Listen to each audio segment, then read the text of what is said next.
நம்ம இன்றைக்கி பார்க்குறது என்னென்னா shift Dzire AMD gear box. அதில் கஸ்டமர் கம்ப்ளைண்ட் என்னென்னா கஸ்டமர் கம்ப்ளைண்ட்டு உள்ள கியர் ஆயில் வந்து லீக் ஆகிருக்கு அந்த இடத்துல அப்படின்னு சொல்லியிருந்தாங்க.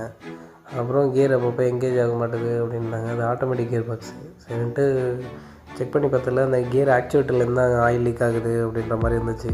சரின்ட்டு உடனே அந்த நம்ம ஸ்கேன் பண்ணி அந்த ஆயில் டிஸ்சார்ஜுக்கான ப்ராசஸ் பண்ணிவிட்டு அப்புறம் ஏஎம்டி யூனிட்டு கழட்டி வெளில எடுத்துகிட்டு கிளச்சு சாஃப்ட்டையும் கழட்டி பார்த்தோம். ஆக்சுவேட்டர் சாஃப்ட்டையும் கழட்டி பார்த்தா சாஃப்ட்டும் தேஞ்சிருக்கு.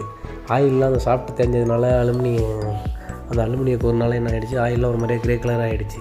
சரின்ட்டு எல்லா ஆயிலையுமே க்ளீன் பண்ணி வெளில எடுத்துட்டு அதுக்கப்புறம் அந்த டேங்க்குமே டாப்பில் ஒரு டேங்க் இருக்கு இல்லையா, அந்த டேங்க் ஆல்ரெடி எங்கேயும் பார்த்துருக்காங்க. அவங்க பார்த்ததில் அந்த டேங்க்கு உடஞ்சிருந்ததுனால அதுலேருந்து ஒரு ஆயில் லீக் ஆகிட்டு இருந்துச்சு.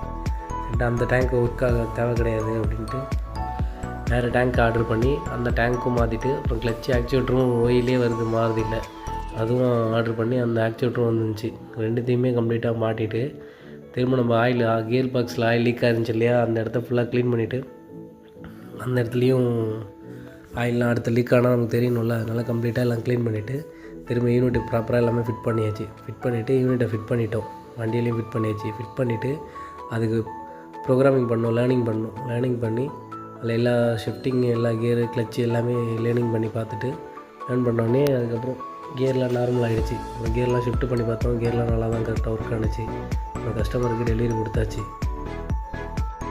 கஸ்டமரும் ஒரு 2-3 நாள் ஓட்டி பார்த்துட்டு லீக்கேஜ்லாம் எதுவும் இல்லை, கரெக்டாக இருக்குது அப்படி. அப்புறம் இது மாதிரியான கம்ப்ளைண்ட்லாம் நீங்கள் வண்டியில் இருக்குது அப்படின்னு ஃபீல் பண்ணிங்கன்னா எங்களை காண்டாக்ட் பண்ணுங்கள், உங்களுக்கு நாங்கள் கரெக்டாக பண்ணி கொடுத்துட்றோம். அப்புறம் எங்கள் சேனலை வந்து நீங்கள் சப்ஸ்கிரைப் பண்ணிங்க, லைக் பண்ணுங்கள், ஷேர் பண்ணுங்கள். தேங்க்யூ.